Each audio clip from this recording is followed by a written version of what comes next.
consensus the greatest alto saxophonist this country has ever produced. And if that were not enough, he wrote a 2-act opera which was performed in New York. He wrote a mass for jazz quintet and Newcastle Cathedral Choir, was a talented watercolourist, and designed and built award-winning free-flight model aeroplanes. He also wrote poetry, as we will hear, and an eloquent, ghost-free autobiography, an extraordinary human being by any standards. Peter is survived by his elder sister Brenda, now over 90 and living in the West Country, where I hope she is watching us via the link together with her son, Peter Bainton. Peter King's widow, Stacey, is a long way away on the west coast of America, but will also be watching, time difference permitting. But we do have here with us in person Dan and Matt, grandsons of Peter's late wife Linda. While Pete and Lynn were together, Dan and Matt were of an age when they looked on Peter as their honorary grandfather, and they are each now going to pay their own affectionate tributes. If you could come to the mic and take your masks off. Thank you.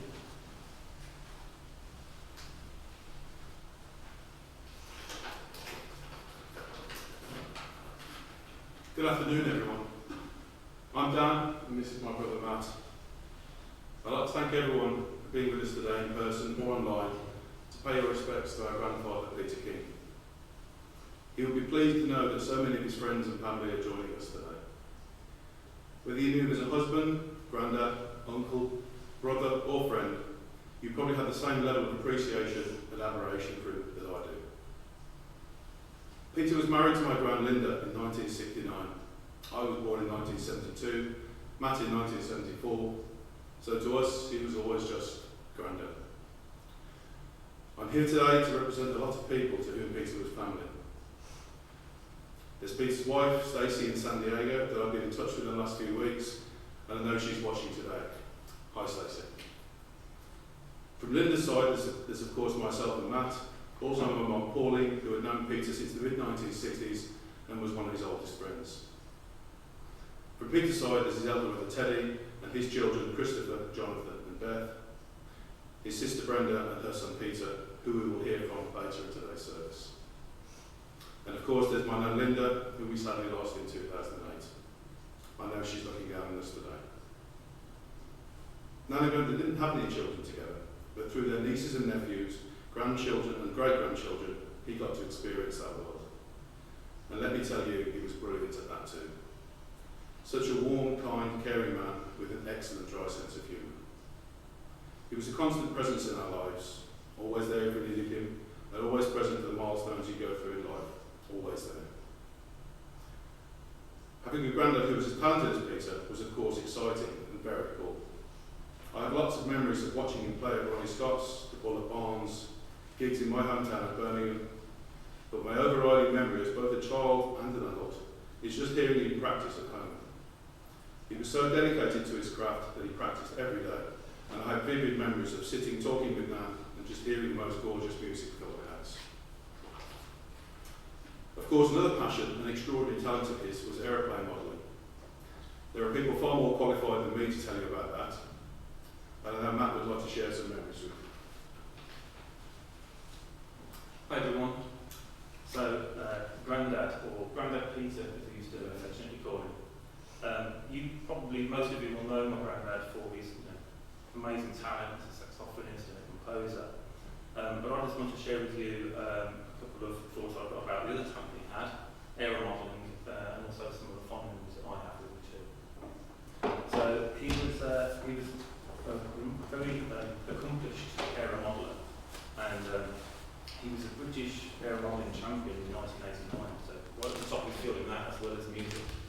And when I was popping down in London with him, we used to stop with him quite a lot, my granddad. I'd often go with him whilst he was flying his planes. And we'd go to Epsom, which isn't too far away from where we lived. And he could see that I was interested in it, and when I was probably quite young, 10 years old or so, he asked me, would you like to build a plane? And I said, yeah, of course, who doesn't want to build a plane, right? So we went up to he's got a little workshop upstairs, and we built this plane, and it was never going to be a kind of rubbish cardboard paper plane. This was a balsa wood glider, right? It took 3 days. So we're up in the room, and like measuring, drawing the plans, building this plane. And 3 days later, we got this plane. So we took it to Epsom to fly it. And I remember getting out of the car thinking, I'm going to get this plane, I'm going to wang it in the air. But no, Grandad was like, you have to get the right trajectory, you have to have the right velocity. He explained to me about how aerodynamics work, the lift on wings and all that. And so I did launch the plane as Grandad instructed. And this plane flew and it glided right to the side of the field at Epsom. I was absolutely amazed. It was fantastic. It was a really, really good experience flying this plane. But I think more importantly, it was the time with Grandad that I look back on and I really sort of cherish. He was a really kind, quite quietly spoken, but he had a real dry sense of humour, wicked sense of humour sometimes. And he's very encouraging. And I grew up years later. I ended up in an engineering degree and a reasonable career in engineering. And looking back, I think it's probably some of that's attributable to the time I spent with my granddad. He was a really good man, and we're going to miss him. Thanks, man. I think I'll finish with a light-hearted memory that I think sums up how thoughtful, humble and generous he was. He was also a great granddad. I've got 2 sons, Sam and Will, and Matt's got 2 sons, Jake and Edward. Sam was first along, and shortly after he was born, with Nan and Grandad desperate to see him, we went down to London to stop for the weekend. Sam had only been about 3 or 4 months old. We arrived on the Saturday morning and all had a lovely day out, walking and picnicking in Richmond Park. On the evening back at home, I put Sam up to bed in his cot in the spare room, then came back downstairs. We sat round the table with Grandad having a couple of glasses of wine and chatting. Nan was making dinner in the kitchen. After 10 minutes or so, I got the baby monitor out and put it on the table next to me and turned it on. Now Peter didn't have much experience with babies, so I could see him looking at it. And after a while he said, "What's that, Dan?" So I explained to him that it was a monitor, so if Sam woke up I could hear him and we could see through it in the night. I turned it up and we could both hear Sam breathing and shuffling around his cot. "Oh wow," said Grandad. So I said, "Yeah, it's great, but there is a drawback. We can hear him, but he can also hear us.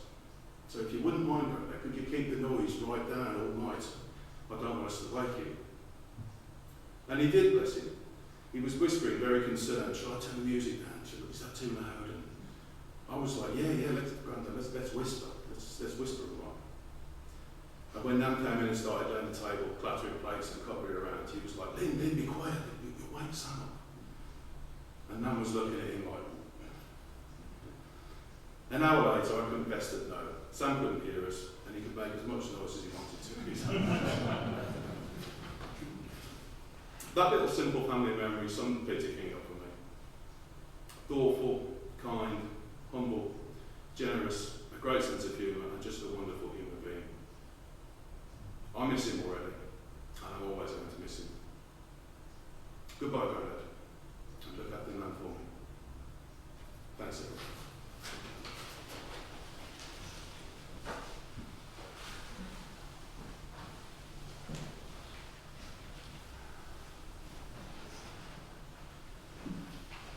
Thank you very much, Dan and Matt.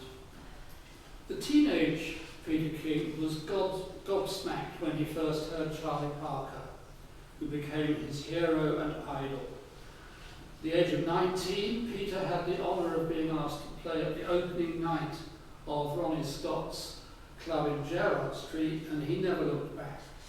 He worked with the Dankworth Band, the Ray Charles Band, Tony Kinsey, Tubby Hayes, Stan Tracy, everybody. He also co-fronted with Hank Shaw the Bebop Preservation Society, a top-class quintet playing with the classic bop repertoire. Peter recalls in his book how he realised around 1980 that he'd never got round to fronting a band under his own name. And he then set about forming a quartet and a quintet, which recorded several times for Tony Williams' Spotlight label. I was lucky enough to have been his regular drummer during that period. East 34th Street, one of the quartet albums, proved very popular, and we're now going to listen to a short extract from it.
When the quartet became a quintet, it was trumpeter Henry Lowther who became Peter's permanent choice of frontline partner, and Henry is here to say something about those days.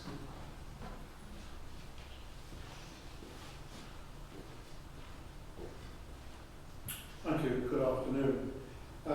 Yes, I'm just going to say, listening to that, follow that. Well, I used to have to do that We did. gig after gig for many years, and it's true to say it was one of the high spots of my whole life as a musician, being a regular member of that quintet. It's not often in this country that a band plays so regularly, over a period of time, that the band reaches a sort of point of almost telepathic communication and tightness of the ensemble. But I think it's true to say that we did achieve that at Spock, yeah. And I look back on that with great pride, and we did it. I mean, Pete was amazing to play with, because as I said, we used to have to follow that I remember in particular we used to play a Herbie Hancock tune called Eye of the Hurricane, and towards the end, Pete used to play a duet with Spike, with no bass and no piano, and he used to go around breakneck tempo, and he used to go around all 12 keys. It's quite astonishing to hear him do that. But we did have a lot of fun.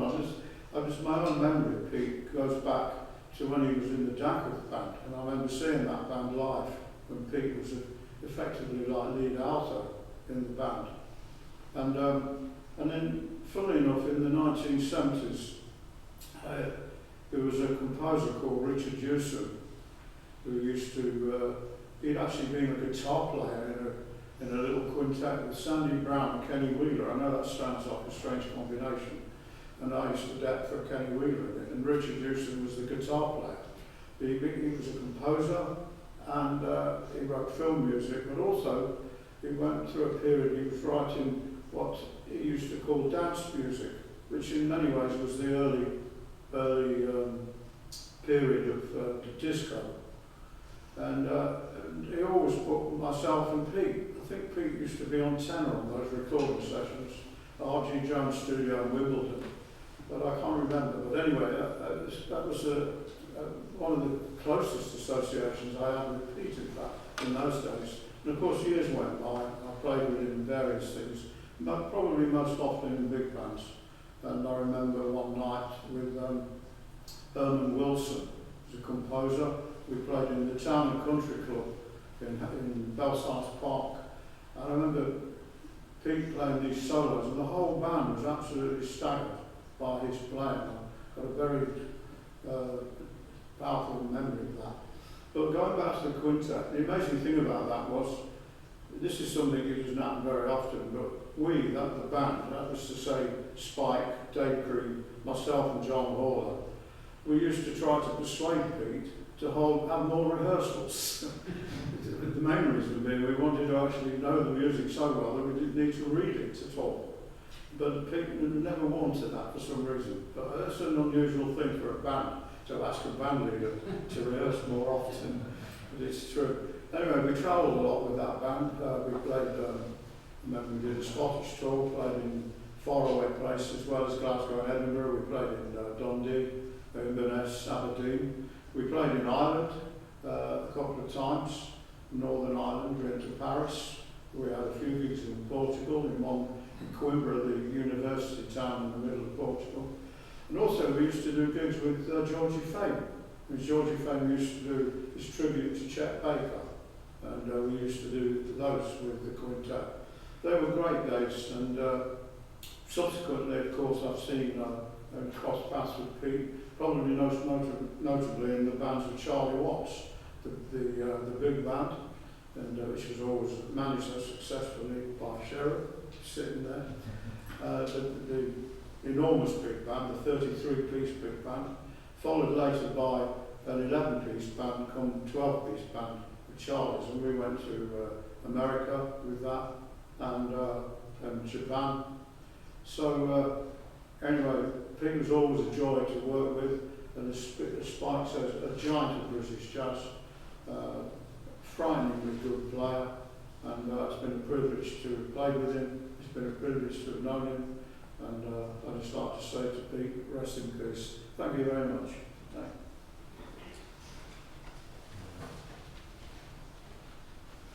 Thank you, Henry. That was lovely. Julian Joseph is here, and I'd like to call on him to say a few words about Peter. And I believe you're also going to read a brief eulogy by Peter's nephew. Yes. Thank you.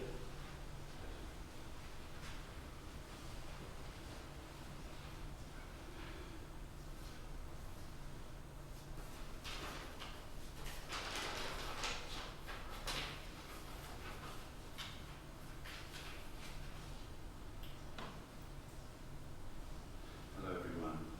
The great Peter King. I'm so privileged to have known him, to call him a friend. Pete and I live very close to one another. He lived just on the border of Putney, I live at Wandsworth.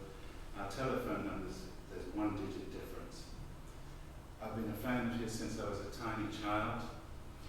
One of my school teachers lived on the same road as him and promised to introduce me to him when I was a teenager. Unfortunately, the day that we chose, he wasn't in.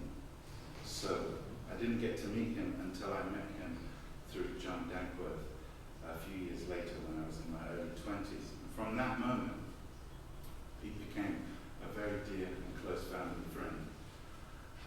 Our connection with he and Linda was very close. We'd see each other a lot, but I was incredibly privileged to ask Pete to play in my group. I played for him, which was amazing, and he would always play in my quartet and was the lead alto in my big band. And those days are amazing. Every single member of the band mourns his death, loved him to death. He's completely adored. We've heard about his interest in model aircraft, fine art, composition, contemporary opera, Formula One, and his incredible album Tamburello, which was a dedication to the tragic end of Ed and Senna. He was a very generous man. He wrote bagatelles, he wrote all different types of music, and would often share them with me and say, try that, Julian. Of course, I tried. It was pretty difficult. It would take quite a lot of study, even though they were really short. He was always encouraging, always an inspiration. He was the best of us, and I know he's in our creative continuum forever. So he joins his wonderful wife, Linda, forever, and we love you, Peter. Now, I'm going to read eulogy from Peter Benton, his nephew. One of my earliest memories of my Uncle Peter goes back to the late 1950s, whilst walking with my mum, Peter's sister Brenda, from Tolworth Station to visit my grandparents' house. We always knew Peter was at home, as we could hear him practicing from the end of the road. Covering his bedroom wall with egg boxes did not prove to be the most effective form of soundproofing. At the age of 11, in 1965, my parents invited Peter for Christmas lunch. He replied that he would love to join us, but could we delay it as he had a lunchtime gig at the Bull's Head. He invited us to join him, and so as a family, we went to watch him perform. This, for me, was an epiphany. From that time onwards, I continually pestered my parents to allow me to go back to the jazz club to watch him play, but of course, they insisted it was a one-off and that I was far too young. This didn't deter me, and after a couple of years, she caved in letting Uncle Peter take me under his wing. Provided I'd finished my homework, I could accompany him to the ball for the Sunday evening sessions. I sat in the corner, and the lovely Con would slip me the odd half of bitter. As a 13-year-old, I enjoyed all the lock-ins, meeting all the fantastic musicians who played there, or just dropped by to say hello. It was thanks to Peter these early experiences formed my lifetime appreciation and love of jazz. Throughout Peter's long career, I had the privilege of watching him grow and develop into one of the finest alto saxophone players to grace the world stage. What a lucky nephew. He inspired and educated me in many ways, not just his love of jazz, which was paramount, but also all genres of music, an extensive knowledge of aeronautics, mechanical engineering, and a great love of 20th century history, provided many topics for lively debate. Rest in peace, Uncle Peter. Nothing can fill the void now. You are gone. We will all miss you. Peter Day. Thank you very much, Julian. Thank you.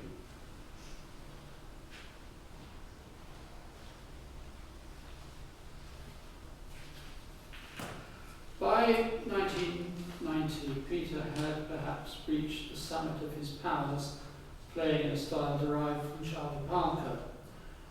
Make no mistake, he had a fearsome reputation even among the top American alto players, Phil Woods and others. No less a name than Sonny Stitt returned to New York from a tour of England and warned his colleagues, forgive me, that only the exact quotation will do, "Watch out for that Peter King, he'll cut your ass." So what next for Peter? After all, Benny Golson said he always walks with one foot in the present and one foot in the future. Well, in a nutshell, he became increasingly under the influence of John Coltrane. Modal progressions began to replace chord sequences in his soloing, and he started to use experts in this idiom like pianist Steve Melling.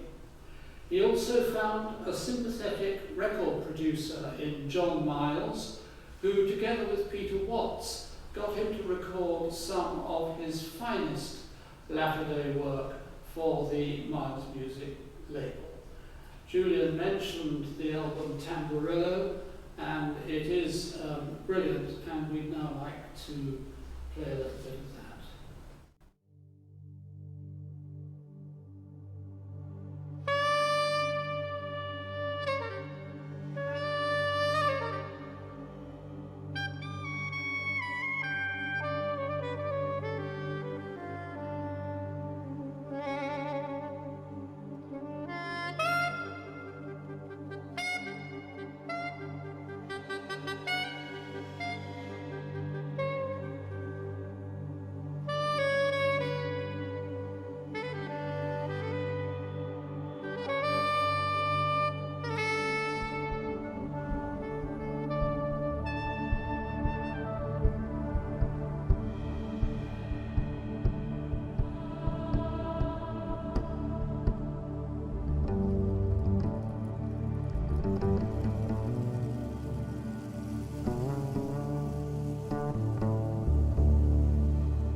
We have the recording engineer from that record, Peter Watts, with us today, and he'd like to just tell us something about his experience of recording Peter, and then he'll hand over direct to 606 club owner Steve Ruby, who's going to read on 2 items.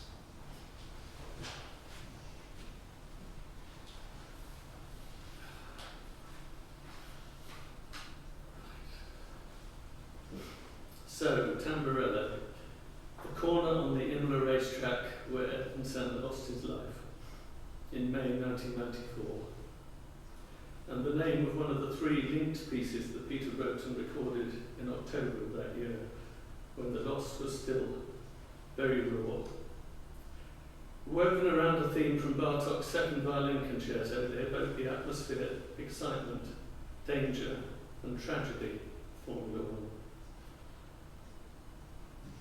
There are many here far better qualified to talk about Peter's gifts as a musician and composer, but for me, those weeks spent working on the sounds and mixes following this.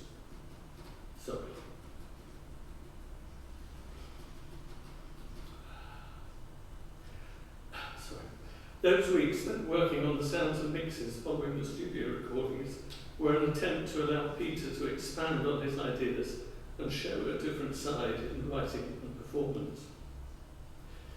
It required great patience from John Miles at home in Norfolk, being sent a seemingly endless number of different mixes and worrying about the budget, my trying out various items of the then available recording technology, and Peter smoking far too many cigarettes. But in the end, it was a project that won the BT Jazz CD of the Year award. And considering the range of material was an acknowledgement of Peter's artistry and inspiration, and the wonderful contributions of the other musicians, Steve Melling, Stephen Keogh, and Alec Pentworth. This was not the Peter of past glories, but finding new ways to express himself.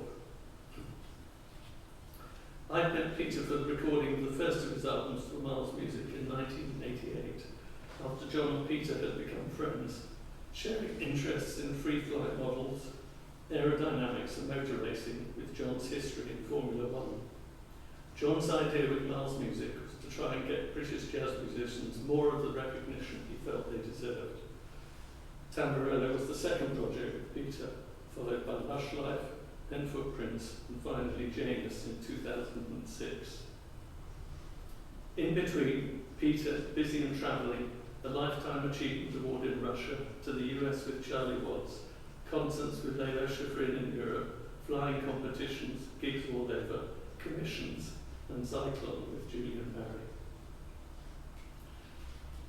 Working with Peter, and by chance living only minutes away, meant that significant events in our lives were shared. Peter and Linda coming to the christening of our two boys. Linda's illness and passing, Peter round for dinner, fascinating conversations ranging from the Second World War to Van Gogh and Schoenberg, explanations of 12-tone technique and of low-speed aerodynamics in free-flight models way beyond my understanding. I could, however, anticipate the end of meal question. Is there any ice cream? An honorary doctorate from Roehampton University, more travel to the US and meeting Stacey. Then Peter's increasing health issues began to take their toll and life became more and more restricted. Great support from fellow musicians, friends and neighbours. Medical decisions made, procedures done and undone. Extreme and debilitating discomfort. Peter was proud though, and like all of us could be set in his ways, a fixed pattern to the day and an appointed time for bread and brie. Dear Peter, there is so much to miss and so much to remember.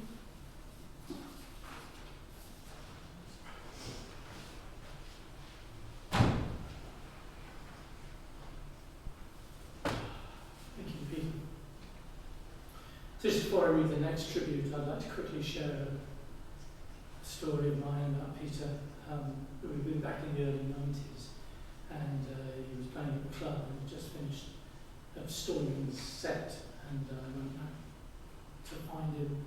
And he was sitting there with his head in his hands, and I was a bit surprised to find out because he'd just played a series of absolutely remarkable solos, and I asked him what the problem was, and he looked at me and he was just really upset about his own playing. And he was complaining about it. It looked terrible.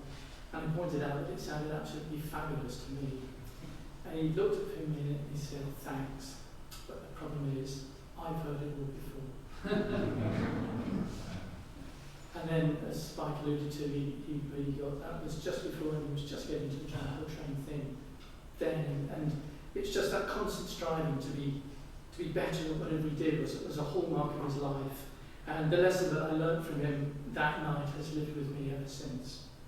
Peter had this remarkable ability to master everything he put his hand to, except perhaps life itself. As we've heard, for the last period of his life, Peter was fortunate to be able to establish a close bond with someone who quite clearly became and was very special to him. That's Stacey. And she lived in San Diego and Peter in London, but they still managed to establish a powerful connection, resulting in Peter travelling to New York in 2009, where they were married. And I would now like to read Stacey's tribute to Peter, and please excuse the gender confusion. Stacey's tribute to Peter. I tried very hard not to fall in love with Peter. I got to know him a bit when he came to San Diego to stay with our friends, the Henners. We seemed to have common interests, so after he left, we started an email correspondence. 6 months and over 2,000 emails later, I started to think there might be something happening to my heart.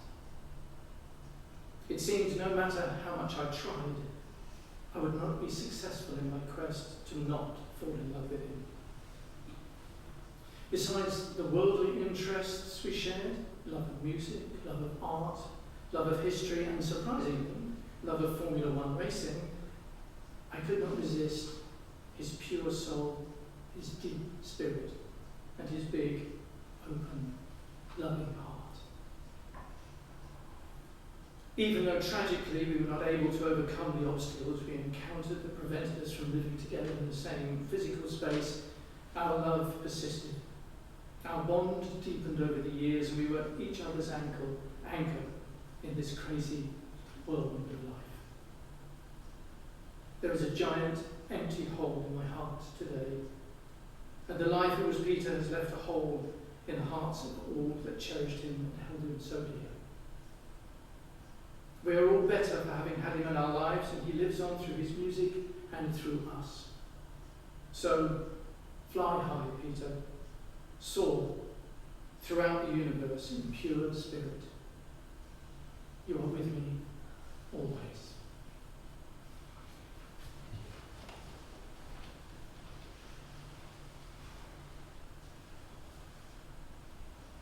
Thank you, Steve. And just picking up on that tribute of Stacey's, I would just mention that Peter's wonderful and very honest autobiography is called Flying High, which obviously has many meanings.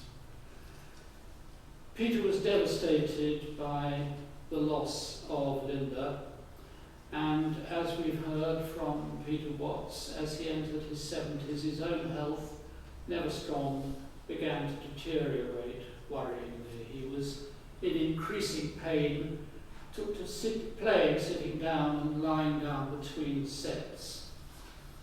And when appearing for Steve at the 606 Club, Mornington Lockett would share the stand with him to help carry the gig.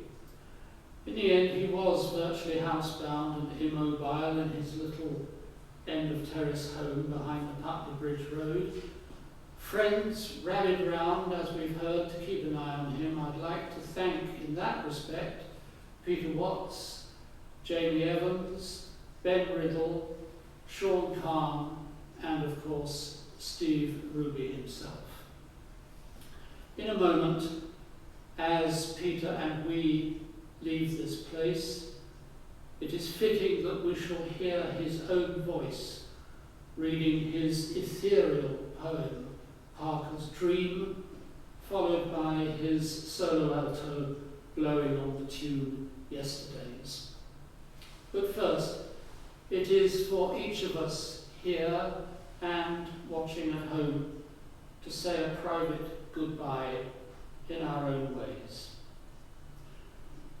I was clearly instructed that this was not to be a religious funeral, But I recall that Peter would sign off at the end of concerts by thanking the audience and telling them, God bless. Well, I am not only his one-time drummer and all-time friend, but I'm also a priest. So I will say for myself, thank you, Peter, for everything you have given us. Rest in peace, and God bless.